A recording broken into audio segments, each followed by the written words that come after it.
गजाननं भूतगणादिसेवितं गवदजम्बूफलचारुभक्षणम्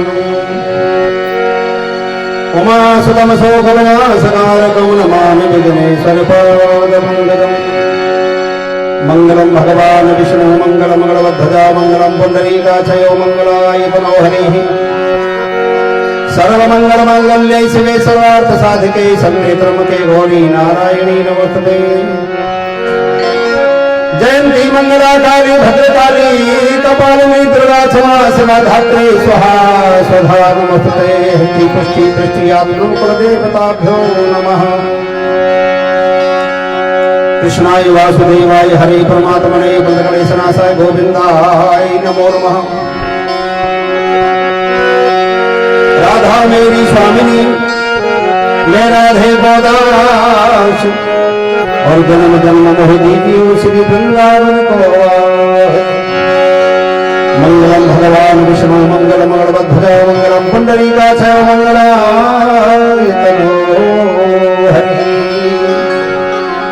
सभी भक्त बड़े प्रेम से भगवान की आरती बोलेंगे।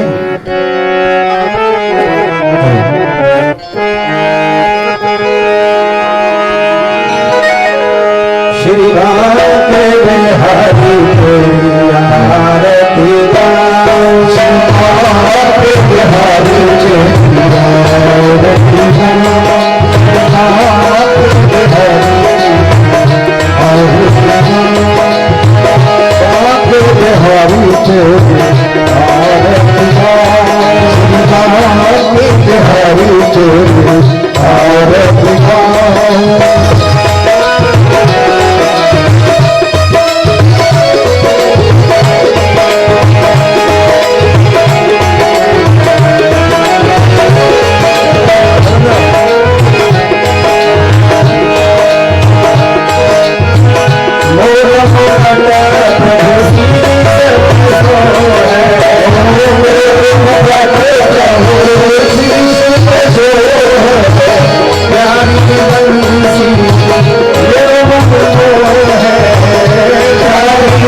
अहं भवानी सहितं नमामि त्वमेव माता च पिता त्वमेव त्वमेव बन्धो च सखा त्वमेव विद्या च द्रविणं त्वमेव सर्वं मम देहि सच्चिदानंद भगवान की जय हो। व्यासी महाराज की जय हो। श्रीमद् भागवत महापुराण की जय हो। सुखदेव स्वामी की जय हो। बालकृष्ण भगवान की जय हो। श्री राधा रानी की जय हो। धर्म की जय हो। धर्म का विनाश हो, प्राणियों में विश्व का कल्याण हो। हर हर महादेव।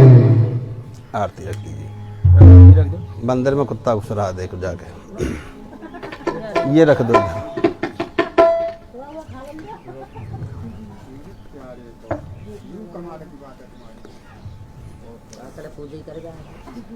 सभी भक्त अपने अपने स्थानों पर विराजमान हो जाए।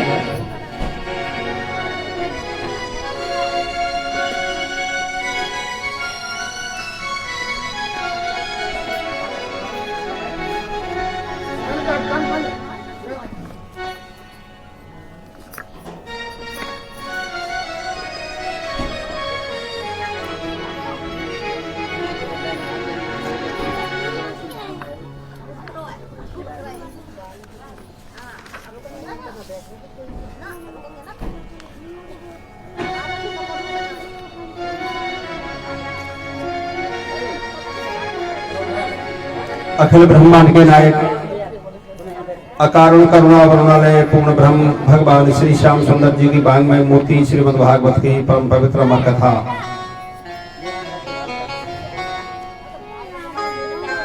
भगवान की कथा के चरणों में जो भगवान का ही साक्षात स्वरूप है, कोटि कोटि वंदन करते हुए, नमस्कार करते हुए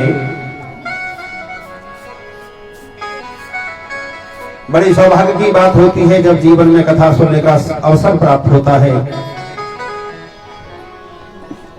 अन्यथा ग्रह कारज नाना जंजाला ते अति दुर्गम शैल विशाला। हमारे जीवन का काफी समय बात करने में, सोने में, भोजन करने में, बनाने में, अनेक प्रकार के काम धंधे करने में निकल जाता है। प्रभु की कृपा जब होती है, जब कभी कथा सुनने का जीवन में सौभाग्य प्राप्त होता है, जो आज आप लोगों को मिला हुआ है, ये बहुत बड़ी बात है। श्रीमद् भागवत कथा के द्वितीय दिवस की कथा में प्रवेश करते हैं।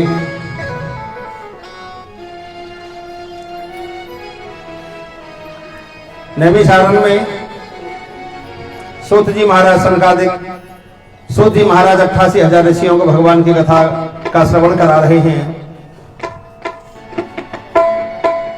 कथा के शुभारंभ में नैमिषारण्य विराजमान संत महात्माओं ने प्रश्न किया है कि हे गुरुदेव, आप हमें ये बताओ, कि भगवान इस सृष्टि की रचना करते हैं, फिर जीवों की उत्पत्ति करते हैं, फिर इसका संहार कर देते हैं। दुनिया बनाने वाले क्या तेरे मन में समाई, अरे काहे को दुनिया बनाई, क्यों बनाई ये दुनिया? भगवान ने जब ये नष्टि करनी थी तो प्रलय महाप्रलय जब होता है तो नष्ट करना ही तो है। तो सूत जी महाराज कह रहे कि ऋषियों, बचपन में सब खेलते हैं, बचपन में बालू में पांव गाड़ करके घर बनाते हैं, बड़े सुंदर घर बनाते हैं, खेल खेल में बनाते रहते हैं, लेकिन खेल खेल में मन भर जाता है। मन जो है ना, इसका स्वभाव क्या है? मन का स्वभाव और जल का स्वभाव एक जैसा होता है। जल का स्वभाव कैसा है? जल का स्वभाव है अधोगामी, यानी नीचे को जाना। जल का स्वभाव है जहां डालोगे, जिधर नीची जगह होगी उधर वो जल जाता है पानी। ऐसे हमारे मन का स्वभाव है, ये भी अधोगति में जाना चाहता है।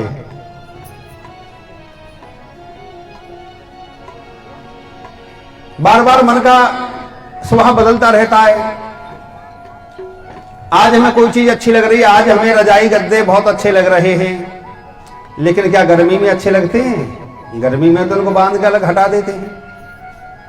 आज हमें आग तापने में बड़ी अच्छी लग रही है, लेकिन गर्मी में ये आग हमें सुख नहीं देती, यही दुख देने लगती है। जो चीज हमें ज्यादा स्वादिष्ट खाने में लगती है, ज्यादा मात्रा में खाने पर वही चीज हमें बुरी लगने लगती है। कोई कहता हो मुझे रसगुल्ला बहुत प्यारे लगते हैं, 5 से रसगुल्ला परात भर के रख दो उसके आगे, 10-20 खा तो लेगा, लेकिन वही रसगुल्ला उसे फिर बुरे लगने लगेंगे, देखते ही भुरभुरी आने लगेगी। ऐसे ही किसी भी चीज में सच्चा सुख तो है ही नहीं।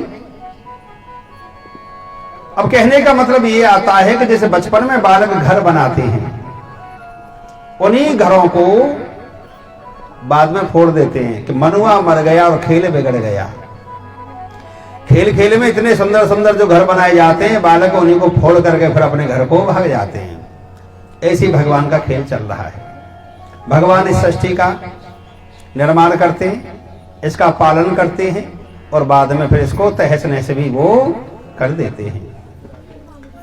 पृथ्वी 25% है और पानी है 75%, यानी 1 रुपया में 1/4 हिस्सा पृथ्वी है और 3 हिस्सा यानी पानी है, यानी जलमग्न पृथ्वी हो जाती है, सभी डूब जाती है, सब जल में विलीन हो जाता है, कुछ भी नहीं बचता है। भगवान शेष ना की सैया पर शयन करते हैं। विष्णु भगवान की आपने मूर्तियां देखी होंगी, फोटो देखे होंगे कि भगवान शेष ना की सैया पर लेटे हुए हैं और लक्ष्मी जी उनके पांव दबा रही हैं। सूत जी महाराज कहते हैं कि हे शौनकादि ऋषियों,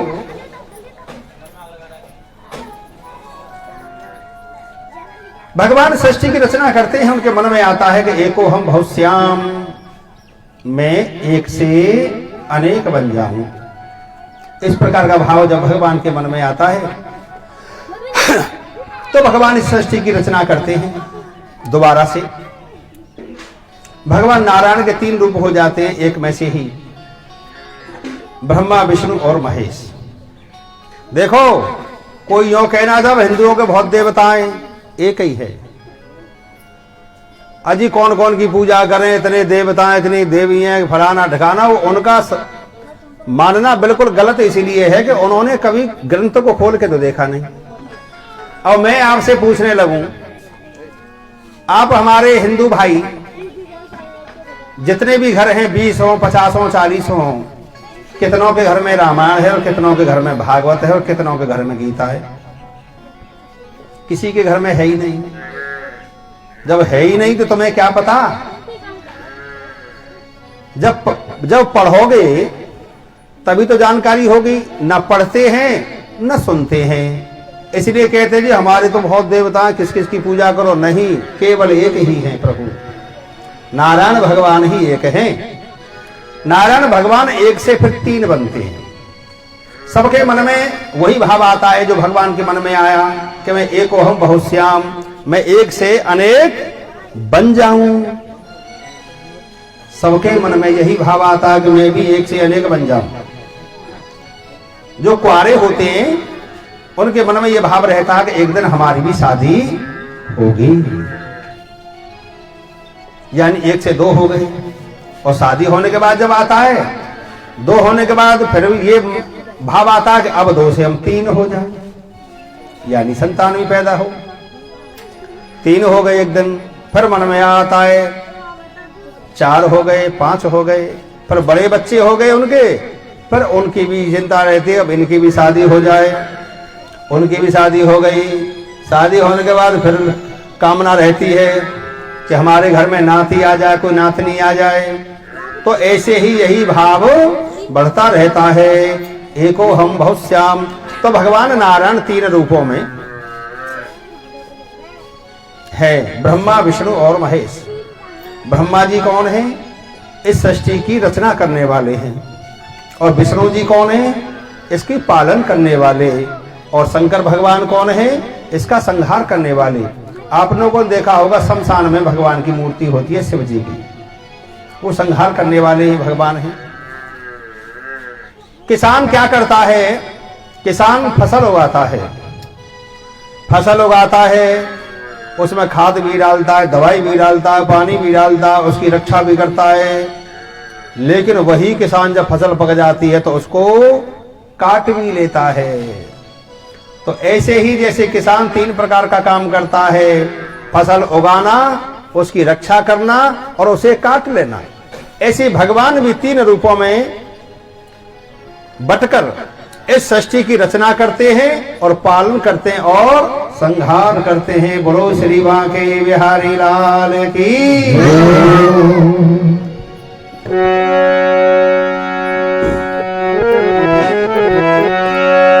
और वृंदावन के बिहारी जी शोभे लेना हमारी, वृंदावन के बिहारी जी शोभे लेना हमारी, वृंदावन के बिहारी जी शोभे लेना हमारी।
लाल की हो। सूत जी महाराज कहते हैं कि हे ऋषियों,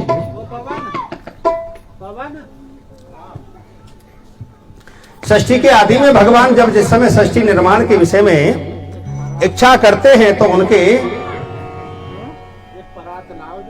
भगवान नारायण महत्व आदि से निष्पन्न पुरुष रूप ग्रहण किया, जिसमें 10 इंद्रियां हैं। देखिए, हमारे शरीर के अंदर 5 कर्म इंद्रियां हैं और 5 ज्ञान इंद्रियां हैं। ये शरीर जो बना है ना, आपने कभी विचार किया कि हमारे शरीर के अंदर कितने सिस्टम लगा रखे हैं भगवान ने? कर्मेंद्रियां वो होती हैं जिनसे हम काम करते हैं, और ज्ञानेंद्रियां वो होती हैं जिनसे हमें ज्ञान होता है।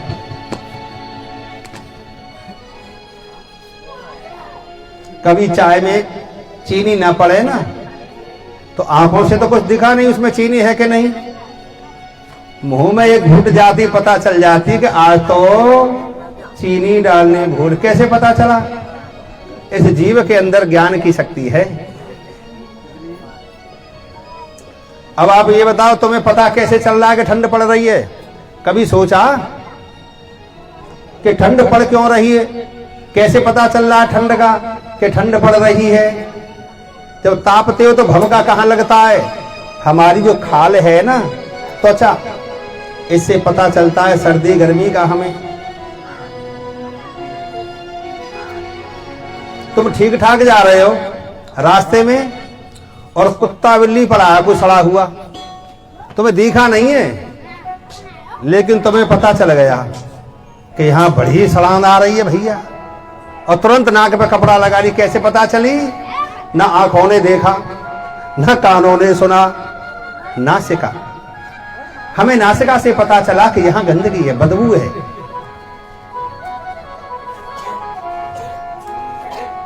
अब आप लोग ये सोचने लगो, भगवान ने ये 5 कर्मेंद्रियां और 5 इंद्रियां जो बनाई हैं, ये बड़ी सोच समझ के फिट करी हैं। देखो, हमें हर किसी से कुछ ना कुछ सीखना चाहिए। आपने देखा है बंदर को, बंदर कोई भी चीज बिना सूंघे खाता नहीं है, पहले चेक करता है नाक से कि खाने के लिए ठीक है या नहीं है। तो भगवान ने नाक बिल्कुल मुंह के ऊपर ही फिट करी हुई है, जिससे खाते समय पता भी चल जाए कि चीज भूसी भई है कि ठीक है, ताजा है। तो हमारी 5 कर्मेंद्रियों से हम काम करते हैं, जैसे हाथ हो गए, पांव हो गए, मलमूत्र का त्यागना इत्यादि हो गया। 5 ज्ञानेंद्रियों से हमें ज्ञान होता है। अभी तुम्हें आवाज आ जाए, तुम सोचोगे जिधर से आवाज आई है उधर ही नजर चली जाएगी, क्योंकि हमें दिशाओं का भी ज्ञान कानों से हो जाता है कि आवाज कौन सी दिशा से आई है।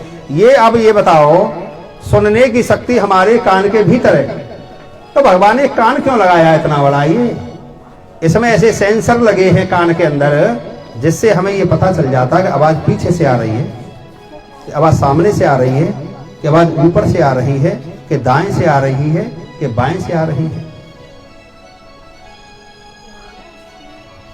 आप लोगों ने विचार किया, एक आंख से देख सकते थे हम, जिनके एक आंख है, क्या वो काम नहीं करते? एक आंख से भी काम चल रहा है कि नहीं चल रहा? लोगों का खूब चल रहा है, लेकिन भगवान ने फिर भी हमें 2 आंखें दी।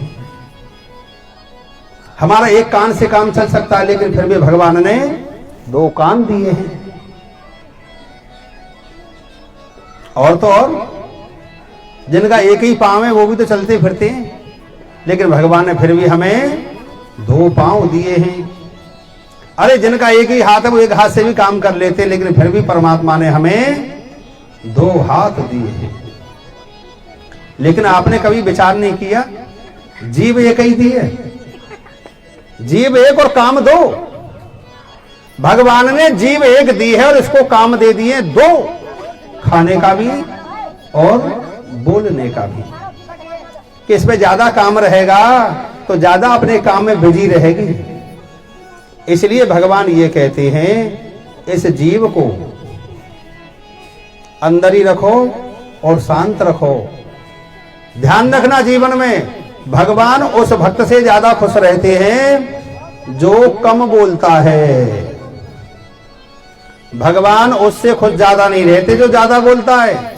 भगवान कहते हैं मैं उससे ज्यादा खुश रहता हूं जो कम से कम बोलता है। इसलिए कम से कम बोलना चाहिए।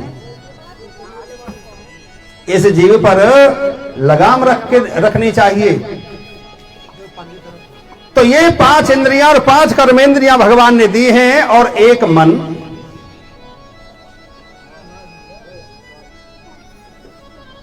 और 5 भूत हैं। ये लगा करके सभी 16 हैं। इस शरीर को लगा करके ये सारी शरीर के अंदर 16 शक्तियां भगवान ने स्थापित करी, तब ये शरीर कार्य करता है अपना। भगवान योग निद्रा में शयन कर जाते हैं। भगवान की नाभि से कमल उत्पन्न होता है। कमल पर ब्रह्मा जी का प्राकट्य हुआ। ब्रह्मा जी का प्राकट्य हुआ तो ब्रह्मा जी ने चारों ओर देखा तो उनके 4 मुंह बन गए।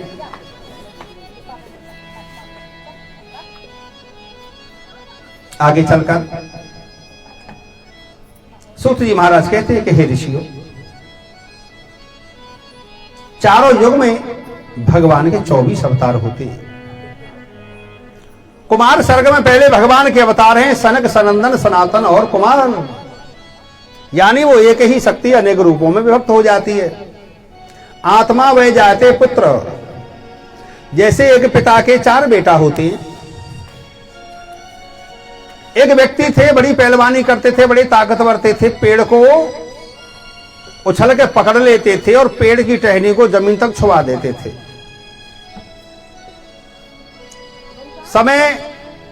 कुछ समय के बाद उनकी शादी भी हो गई। शादी होगी, फिर उनके 4 बच्चे भी हो गए। अब वो पहलवान जी वहां जाते हैं, उस पेड़ को उछल के पकड़ते हैं तो फिर उस गुद्दे को नीचे तक छुआ नहीं पाते वो। अब वो क्या सोचने लगे, मैं कमजोर हो गया, मैं कमजोर हो गया, मेरे अंदर वो ताकत नहीं रही। बड़े उदास होकर के आए। उनकी घरवाली ने कही क्या बात है, बड़े उदास हो तुम? अरे उदास क्या हूं, पहले मैं बड़ा, मेरे अंदर बड़ी ताकत थी, इतनी ताकत थी मैं पेड़ को ऐसे मोड़ देता था और अब मेरे अंदर वो ताकत नहीं रही। उनकी घरवाली कहने लगी तुम बड़े भोले हो, तुम्हारी ताकत कहीं नहीं गई और बढ़ गई है। तुम्हारी ताकत कम नहीं हुई, तुम्हारी ताकत और भी ज्यादा बढ़ गई। तो वो पहलवान जी कहने लगे कैसे बढ़ गई? अरे ये तुम्हारे 4 बेटा घूम रहे हैं, इनमें भी तो तुम्हारी ही ताकत है, इन चारों को संग लेके जाओ। अब वो पहलवान जी अपने 4 बेटाओं को संग लेके गए और उन्होंने कहा कि बेटा इस गुद्दे को मैं जमीन में छुपा देता था पहले, अब नहीं छुपा पाता हूं, और ऐसा तुम्हारे अंदर मेरी ही ताकत है, तो तुम एक काम करो, मेरे साथ मिलकर के इसको पकड़ो। 5 ने छलांग मारी, जैसे गुद्दा पकड़ा वो टूट करके जमीन पर ही गिर गया। तो कहने का मतलब ये है आत्मा वह जायते पुत्र। यानी पिता की आत्मा, पिता का अंश ही पुत्र में होता है। जैसे मक्का से मक्का पैदा हुई, नीम की निबोरी से नीम पैदा हो गए, गेहूं से गेहूं पैदा हो जाता है, अन्न से अन्न, बीज से बीज की उत्पत्ति होती है। ऐसे ही पुत्र जो होते हैं वो पिता का ही रूप है। तो एक से अनेक बढ़ते जाते हैं। तो भगवान के 4 अवतार होते हैं शुरू में, सनक, सनंदन, सनातन और कुमार। भगवान ने इन अवतारों में प्रथम अवतार में घर गृहस्थी को स्वीकार नहीं किया इन्होंने, और चारों साथ रहते हैं, ब्रह्मचर्य का जीवन जिया और भगवान की कथाओं का प्रचार प्रसार किया। इन्होंने ही प्रथम दिवस की कथा में गौकर्ण के कल्याण के लिए, भक्ति के कल्याण के लिए कथा सुनाई थी सनकादिक ऋषियों ने, जो बद्रिकाश्रम में रहते हैं। इसके बाद इन्होंने ब्रह्मचर्य का पालन किया है अपने पूरे जीवन। कुछ अवतार भगवान के ऐसे जो थोड़े थोड़े समय के लिए हुए हैं, और कुछ अवतार ऐसे हैं जो ज्यादा समय के लिए हुए भगवान के अवतार। अपने भक्तों के कल्याण के लिए भगवान ने अनेक रूप बनाए। समुद्र मंथन के समय जब मंदराचल पहाड़ समुद्र में धंसने लगा था, तो भगवान कछुआ बन गए, कच्छप बन गए। इस पृथ्वी को लाने के लिए हिरणाक्ष ले गया था पातालपुरी में, पाताल में ले गया था इस पृथ्वी को। इस पृथ्वी को भगवान शूकर के रूप में अवतार लेकर के इस पृथ्वी को ऊपर लेकर के आए। और भगवान ने अवतार धारण किए नारद जी। नारद कौन है? भगवान के मन हैं। ये भगवान के अवतार हैं नारद जी। नारद जी करते हैं भक्ति का प्रचार, भक्ति के आचार्य हैं नारद जी महाराज। क्यों? कि वो जहां भी जाते हैं ना, भक्ति का रूप क्या है?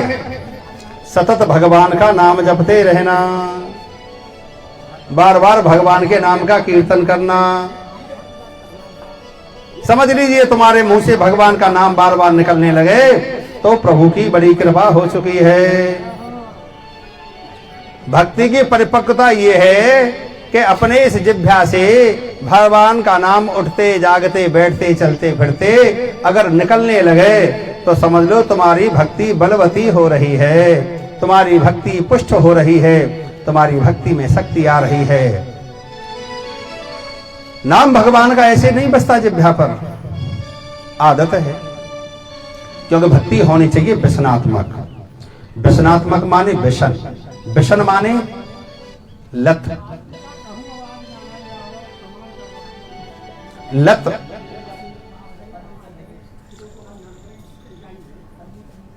लत हो जानी चाहिए भगवान का नाम जपने की। ये भक्ति की परिपक्वता है, यानी भक्ति हमारे जीवन में हो रही है, हम भक्ति कर रहे हैं। और देखो भक्ति में भगवान का ध्यान किया जाता है। भक्ति का ध्यान, भक्ति में भगवान का हम ध्यान करते हैं। जिन भक्तों ने भगवान का ध्यान किया होता है, भगवान भी उन भक्तों का ध्यान करते हैं। एक बार एक प्रसंग आता है कि नारद जी ने विचार किया कि हमने तो शादी नहीं की थी, इसलिए कि हमें तो भगवान के भजन कीर्तन से ही फुर्सत नहीं है, हम गृहस्थ जीवन स्वीकार नहीं करेंगे।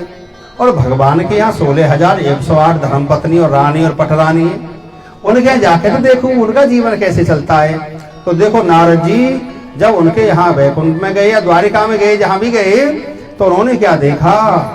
कहीं भगवान भोजन कर रहे हैं। रुक्मणी के यहाँ गए तो भगवान भोजन कर रहे हैं। भगवान ने कहा अरे आ जाओ नारद जी भोजन करो। कि ना ना ना, मैं तो बस दर्शन करने आया था। सत्यभामा के घर में गए, सत्यभामा जी से पूछा कहाँ है प्रभु? तो वो सो रहे, रात को लेट आए थे बहुत। अच्छा, जामवती के यहाँ पहुंचे गए, कहाँ है प्रभु? कि वो स्नान कर रहे हैं। मित्रवृंदा के यहाँ गए कि कहाँ है प्रभु? कि वो ध्यान कर रहे हैं, पूजा कर रहे हैं, ध्यान कर रहे हैं, योग योग। अब नारद जी ने सोची अरे ये ध्यान करें कि हाँ इनका नियम है ध्यान करने का। देखो इस जीवन में नियम होने चाहिए। जिसके जीवन में नियम नहीं होता है ना, उसका जीवन का बहुत समय बेकार निकल जाता है। जब नियम नहीं बंधेगा तो जीवन में काम ठीक से नहीं हो पाएगा। हम जब समय फिक्स कर लेंगे कि देखो 12 बजे आरती हो जाएगी प्रारंभ, तो समय ध्यान रहेगा, और समय निश्चित नहीं होगा तो कोई सोचेगा कोई बात है तो 12 बजे 12:30 बजे तक हो जाएगा, फिर उसका कोई नियम नहीं है। नियम होना बहुत जरूरी है। नियम इसलिए बांधना जरूरी है कि आगे कई प्रसंग इस प्रकार के आएंगे, अगर उसमें नियम नहीं होता तो न जाने क्या हो जाता। एक बार नारद जी ने आकर के एक प्रसंग सुनाया था, किनको? कुंती को सुनाया था कि कुंती कि हाँ तेरे 5 बेटाओं की एक ही पत्नी है। कि हाँ ऐसा है, हमेशा लड़ाई होती है जरजोरू और जमीन पर, कहीं ऐसा ना हो इनमें कुछ बिगड़ जाए हाल। मैं इसलिए आया हूं, एक नियम में बांधने के लिए आया हूं। अगर नियम में नहीं बांधेंगे ना ये तो सब गड़बड़ हो जाएगा। कि अच्छा, तो नारद जी ने उनको सुनाई थी कि देखो 2 भाई थे, 2 भाई थे, उनमें बड़ा ही भारी प्रेम था, और उनको ये आशीर्वाद मिला हुआ था कि ये किसी के मारे मरेंगे नहीं। दोनों भाई साथ साथ रहते थे, साथ साथ रहते थे। एक माया रूपी कोई स्त्री उनको जंगल में मिली। दोनों भाई बोले आप हमसे शादी कर लो। वो बोली हाँ कर लूंगी। अब बड़ा कहने लगा देख मैं बड़ा हूं, तेरी भाभी है ये। अब छोटा भाई कहने लगा देखो तुम बड़े हो, सबसे पहले ये मुझे दिखी थी और इसने, मैंने पूछा इसको तो इसने मुझको पति बनाने के लिए बोला है, इसलिए तुम्हारी छोटे भाई की बहू है, तुम इसके विषय में ऐसा मत सोचो। तो नारद जी ने कहा वो दोनों भाई आपस में लड़ लड़के खुद ही मर गए। ऐसे ही इनके जीवन में जब नियम रहेगा तब तो ठीक है, और नियम नहीं रहेगा तो भाई भाई आपस में लड़ जाएंगे। तो उनका नियम बांध दिया था कि देखिए द्रौपदी के पास में जो भी जाएगा उसके घर में जो रहेगा दरवाजे से बाहर अपने जूते उतार करके जाएगा और दूसरा भाई प्रवेश नहीं करेगा जब तक जूते अगले भाई के बाहर रखे हैं। तो इसी नियम में बांध करके नारद जी गए थे, इसलिए उनके जीवन यापन ठीक से होता रहा। इसलिए जीवन में नियम होना बहुत जरूरी है। अब ऐसा हुआ भगवान भी ध्यान करते हैं। किसका ध्यान करते हैं? भगवान उनका ध्यान करते हैं जो भगवान का ध्यान करते हैं। जो पूजे से भजे और वैसे भगवान कहते हैं मैं सबको देख लेता हूं, जो मुझको जिस प्रकार भजता है मैं भी उसको उसी प्रकार भजता हूं। नारद जी भक्ति के आचार्य, भक्ति का प्रचार करते हैं। जो भक्त भगवान की भक्ति करने के लिए घर से निकलते हैं नारद जी उनका मार्गदर्शन करते हैं। कई प्रसंग आते हैं कि नारद जी ने उनको ज्ञान दिया, उनको दीक्षा दी। नारद भगवान के अवतार हैं, नर और नारायण। ये भी भगवान का अवतार है, नर और नारायण का। इसके बाद में कपिल देव का भी भगवान का अवतार है, दत्तात्रेय भी भगवान हैं, और यज्ञ भी जो यज्ञ हो रहा है ये भी भगवान के अवतार हैं। ऋषभ देव भी अवतार हैं, पृथु महाराज भी भगवान के अवतार हैं, और मत्स्यावतार में भगवान ने मछली बने हैं। ये भगवान के 24 अवतारों की कथा भागवत की कथा में आती है सभी की। इसके बाद भगवान धन्वंतरी वैद्य बने हैं। मोहिनी अवतार हुआ, नरसिंह अवतार हुआ, वामन अवतार हुआ, परशुराम अवतार हुआ, और व्यास जी भी भगवान के अवतार हैं। भगवान राम हैं और बलराम हैं, कृष्ण हैं, कल्कि है, हंस और है ग्रीव। 24वां अवतार केवल शेष बचा है जो है कल्कि अवतार, जो संभल नगरी में भगवान विष्णु यश शर्मा के यहाँ पर अवतार लेंगे। घोड़े पर सवारी होगी और उनके हाथ में दुधारी तलवार होगी, और तब दुष्टों का संहार करेंगे, क्योंकि दुष्टों की संख्या उस समय बहुत बढ़ जाएगी। पहले ऐसे अवसर रहे हैं कि न भगवान का कोई पूजा ना करे, भगवान के कोई यज्ञ ना करे, कहीं कथा कीर्तन ना हो, किसी के मस्ते पर तिलक भी ना हो, किसी चोटी धारी भी ना दिखाई पड़ जाए। इस प्रकार के आतंक मचे हैं इस सृष्टि पर। कलयुग में अभी शुरुआत चली हुई है, इसलिए ये सब कुछ अभी भक्ति का प्रचार खूब अच्छे से हो रहा है। ऐसे ऐसे समय आए हैं पहले कि कोई भगवान की कथा कीर्तन बड़े बड़े ऋषि मुनियों को भी मार मार करके खा जाते थे दुष्ट लोग। भगवान राम ने जब देखा था तो उन्होंने कहा कि हे गुरुदेव ये पहाड़ से कैसे दिख रहे हैं? तो गुरुदेव ने कहा ये संत महात्माओं की हड्डियों के ढेर हैं जो राक्षसों ने खा खा करके ढेर कर दिया है। तो भगवान राम ने उसी समय हाथ उठा करके प्रण किया था, निश्चरहीन करो मैं भुज उठाए प्रण की, और सकल मुनिन के आश्रम में जाए जाए सुखदेव। तो भगवान अवतार लेते हैं तो केवल आखिरी अवतार 24वां अवतार बचा है। व्यास जी महाराज भगवान के अवतार हैं। व्यास जी महाराज ने देखो पहले वेद जो थे वो एक ही थे, बहुत बड़े वेद थे। अब एक वेद इतने बड़े कौन पढ़ेगा?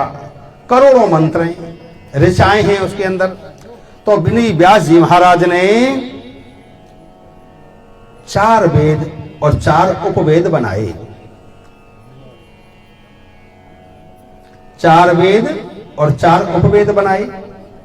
महाभारत भी जो है पंचम वेद के नाम से कहा गया है। और इन्होंने 17 पुराण की रचना करी। व्यास जी महाराज ने पुराण 18 हैं, लेकिन 17 लिख दिए थे उन्होंने। लेकिन फिर भी उनके मन में एक कमी रहती थी कि अभी कुछ रह गया है, अभी मुझे कुछ और भी करना है। ऐसे करते करते करते करते देखो, कभी भी जीवन में ये नहीं सोचना चाहिए कि मैंने सब कुछ कर लिया। ये जीवन सीखने के लिए है। हर दिन कुछ ना कुछ नया सीखना चाहिए। हर दिन कुछ ना कुछ सीखते रहना चाहिए। ये धंधो क्यों कि देखो, भगवान ने क्या क्या सीखा था अपने गुरु जी के यहाँ जाकर। भगवान ने सब कुछ सीखा था। भोजन बनाना, नाचना, गाना, कूदना, जादूगरी, कपड़े सिलना, घर बनाना, श्रृंगार करना।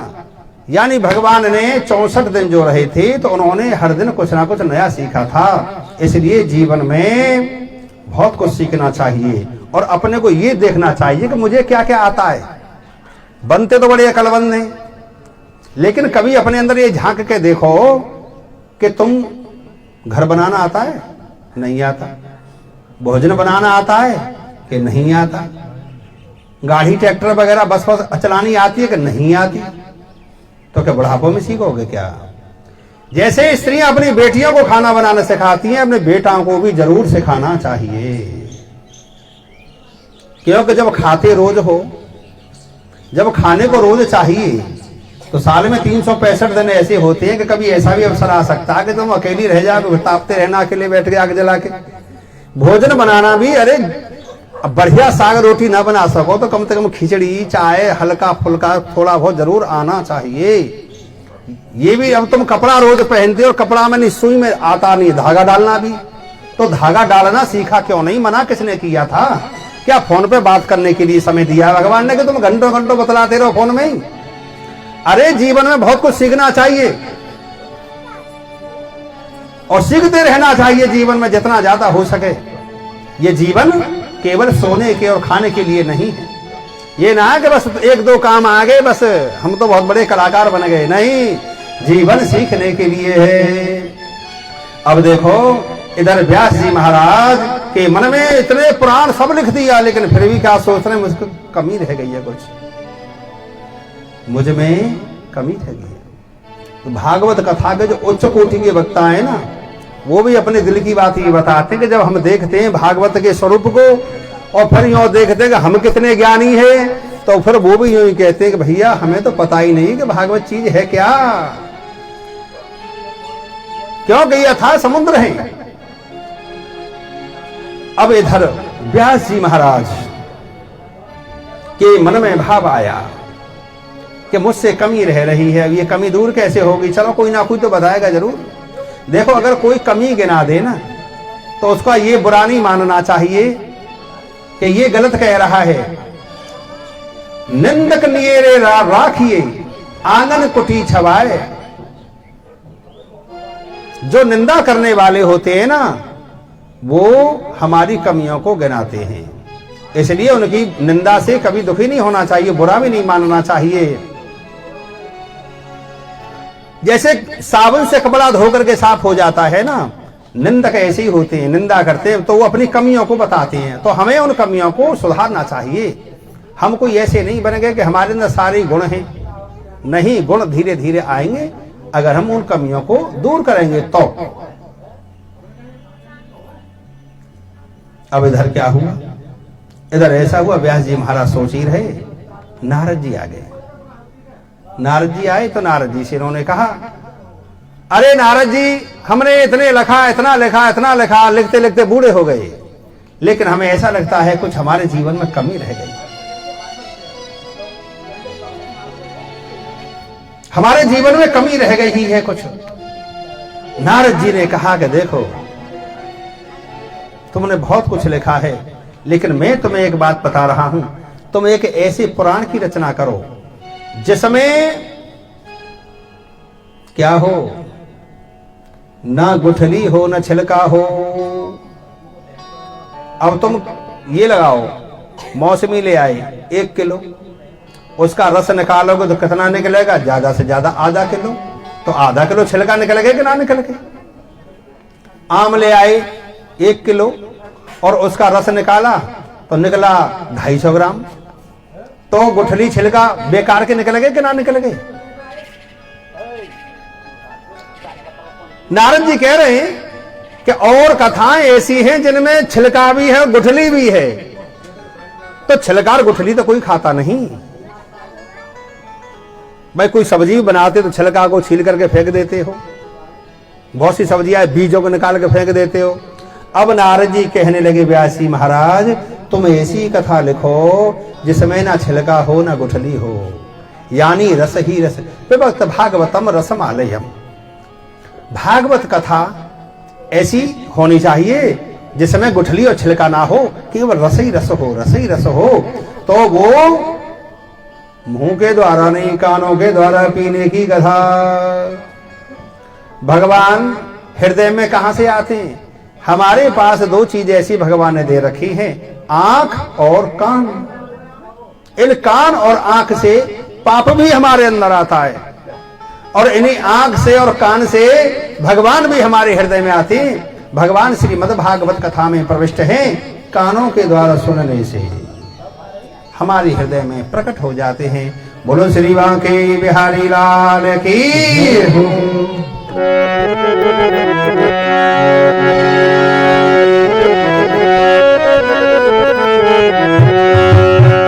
जय जय गोपाल जय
बोलो श्री सच्चिदानंद भगवान की जय।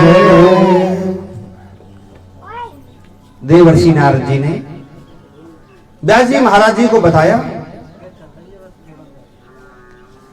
कि हे व्यास जी महाराज, भगवान की ऐसी रसमयी कथा लिखो आप जिसमें गुठली और छिलका ना हो, रस ही रस हो।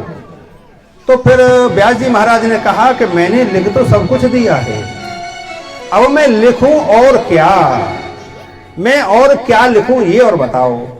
तो नारद जी ने कहा तुम भगवान श्री श्याम सुंदर के बचपन की बाल लीलाओं का लेखन करिए, भगवान की बाल लीलाओं को क्रमबद्ध करिए। आप भगवान के बचपन की जो लीलाएं हैं, भगवान के प्रति प्रेम उत्पन्न करने वाली कथाएं हैं। उन्होंने कहा कि देखो, छोटा बच्चा जो होता है, चाहे कुत्ते का पिल्ला ही क्यों ना हो, सबको अच्छा लगता है। गाय का बछड़ा हो, भैंस का कोई कटरा कटरी कुछ भी हो, यानी छोटा जो बच्चा होता है वो सबको प्यारा लगता है। इसलिए भगवान के प्रति प्रेम उत्पन्न करने के लिए भगवान श्री श्याम सुंदर की बाल लीलाओं का लेखन करो। व्यास जी महाराज बोले ठीक है। अब व्यास जी महाराज मन में सोचने लगे, अब तक तो मेरे शरीर में जान थी, लिखने की ताकत भी थी और बैठने की भी शक्ति थी, तब तो मैं सब कुछ ठीक से करता था। देखिए, शरीर एक जैसा नहीं रहता। अब हम सोचने लगे कि जब हम जन्मे थे तब तो हमारा शरीर बड़ा ही छोटा था, वो हमारा बचपन का शरीर कहां गया, वो सब जा चुका है। समय रहते जब तक शरीर में जान है, जेब में दाम है, जो भी करना है कर लेना चाहिए। अपने भले के लिए हम खुद नहीं करेंगे और हम ये सोचें हमारे बच्चे करेंगे हमारे लिए, ऐसा सोचना गलत है। जब अपने लिए हम खुद नहीं कर सकते तो हमारे लिए दूसरा कौन करेगा? कोई नहीं करने वाला है। और सच्ची बात तो यह है कि यहां कोई किसी का तो है ही नहीं। हम ये मान बैठे कोई कि हमारे परिवार में 10 मेंबर है तो हम सब एक दूसरे के, कोई किसी का नहीं है। ये तो जैसे यात्रा करते हैं रेल में यात्रियां, अपने अपने स्टेशन पर उतर जाते हैं, नए आ जाते हैं, पुराने उतर जाते हैं। पनघट पर जैसे पानी भरने वाली स्त्रियां इकट्ठी होती हैं, बिछड़ जाती हैं, ऐसे ही परिवारिक जो सदस्य हैं ये तो पथिक की तरह हैं, आए मिल गए। जो पहले नहीं थे हमारे घर में जन्म, जिन बच्चों का जन्म हो गया वो हमारे हो गए, अरे वो भी तो किसी को छोड़ करके आए होंगे, तभी तो उनको नया जीवन मिला है। इसलिए अपने आत्म उद्धार का साधन व्यक्ति को स्वयं ही करना चाहिए। हम ये मान के चलें कि हमारे बाद हमारे बच्चे हमारा ये करेंगे वो करेंगे, उससे कुछ भी होने वाला नहीं। भगवत प्रेमी हो, आज व्यास जी महाराज क्या सोच रहे हैं कि अब तो मेरे शरीर में शक्ति नहीं रही, अब मैं लिखूंगा कैसे। तो इन्होंने सोचा भगवान भोलेनाथ जी का ध्यान इन्होंने किया और इनके मन में उत्साह आया। देखिए, हमारे मन में जो शुभ विचार आते हैं, हमारे मन में जो शुभ विचार जो आते हैं, वो शुभ विचार क्यों आते हैं? नहीं, चार्जर है यहां रखा तो है हमारा। हाँ, हमारे मन में शुभ विचार क्यों आते हैं? आपने कभी विचार किया? बुरे विचार तो बहुत आते हैं, अच्छे बड़े कम आते हैं। उर प्रेरक रघुवंश विभूषण, हमारे उर में प्रेरणा आए, अरे हम भी कभी भागवत की कथा करवा में, हम भी कभी रामायण करवा में, हम भी कभी भंडारा करवा में। सो विचार जब आते हैं तो वो भगवान भेजते हैं उन विचारों को, वो भगवान के द्वारा भेजे हुए विचार होते हैं। और प्रेरक रघुवंश विभूषण, उसी समय क्या हुआ? देखिए, जो शुभ कार्य के लिए आगे बढ़ते हैं, हमारे धर्म ग्रंथों में ये प्रसंग आते हैं कि जो शुभ विचार लेकर के आगे को बढ़ता है, भगवान की सूक्ष्म शक्ति उसके साथ रहती है। भगवान शक्ति सूक्ष्म रूप से उनके कार्य को संभालते हैं। भगवान सूक्ष्म रूप से भगवान की शक्ति चलती है। अब इधर क्या हुआ है भागवत प्रेमियों, व्यास जी महाराज के मन में जैसे विचार आया था तो क्या हुआ, वहीं गणपति जी प्रकट हो गए। गणेश भगवान की जोर से बोला करो, क्योंकि कथा में भगवान तो आते ही हैं। कल कथा सुनी थी, निद्रा देवी भी आती है, और निद्रा देवी आती है एक बार झमाई सबको जरूर आएगी जरूर, क्योंकि निद्रा देवी कुंभकर्ण की पत्नी थी। कुंभकर्ण जब मर गए तो भगवान राम के पास में ये निद्रा गई और बोली, प्रभु मुझे खूब पता है कि तुमने मेरे पति को नहीं मारा। उसकी घरवाली ने कही, प्रभु मुझे खूब पता है कि तुमने मेरे पति को नहीं मारा। क्यों?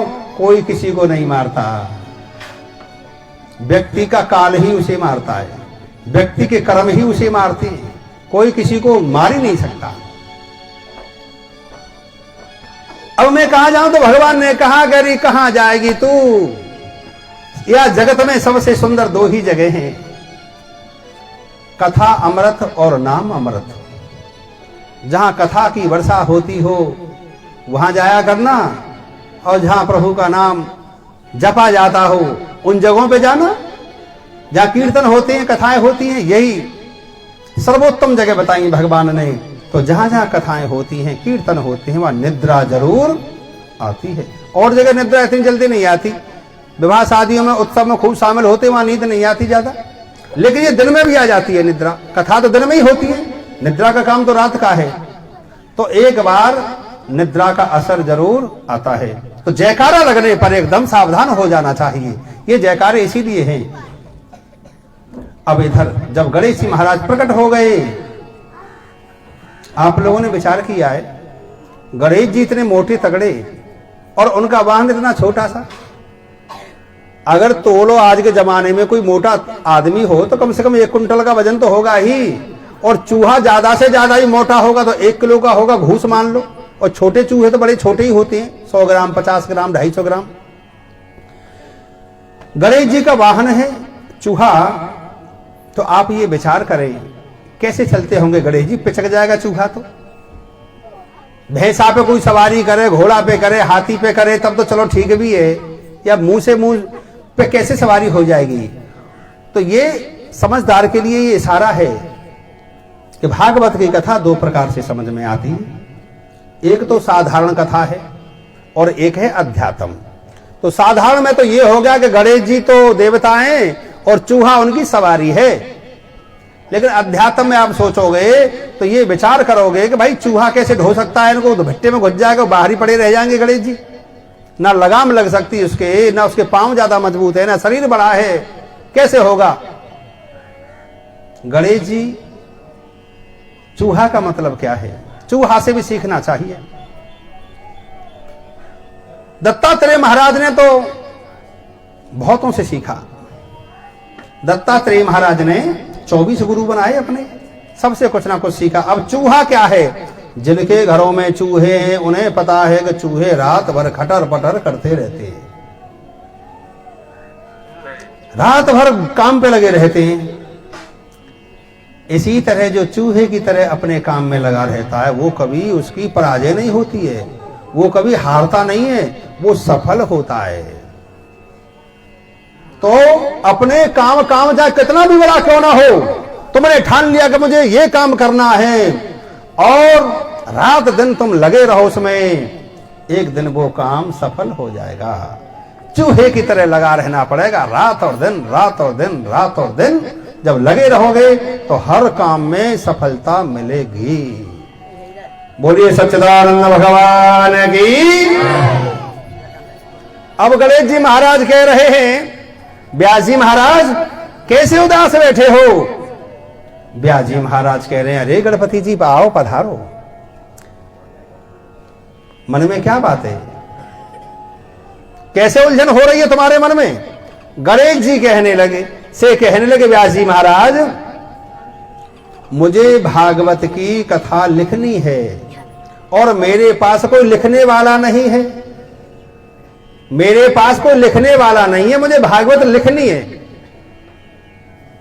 मैं इसी परेशानी में बैठा हूं। गणेश जी महाराज बोले, तुम्हारा ये काम हम कर देंगे, लेकिन गणेश जी महाराज बोले मेरी एक शर्त है।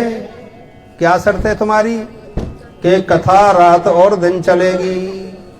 मैं रात और दिन लिखूंगा, मैं खाली नहीं बैठता, कभी भी खाली नहीं रहूंगा बिल्कुल। तुम बोलते जाओ और मैं कथा लिखते जाऊंगा, तुम चिंता मत करो। शुभ कार्य में भगवान की शक्ति काम करती है।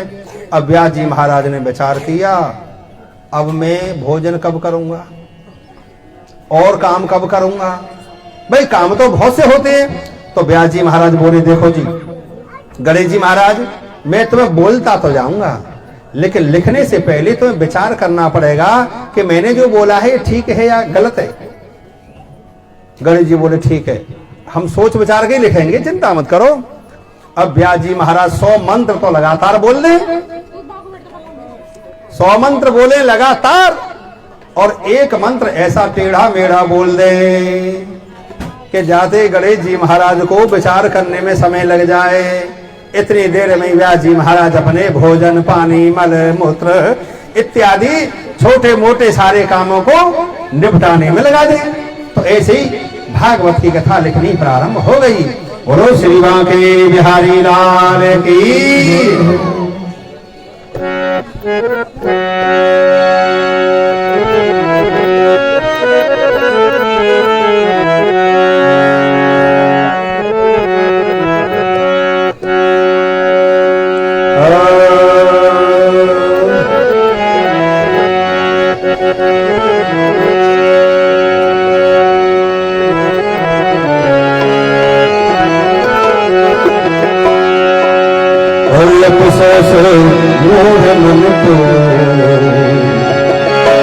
मुद्दत से सो रहा है, अफसोस मोह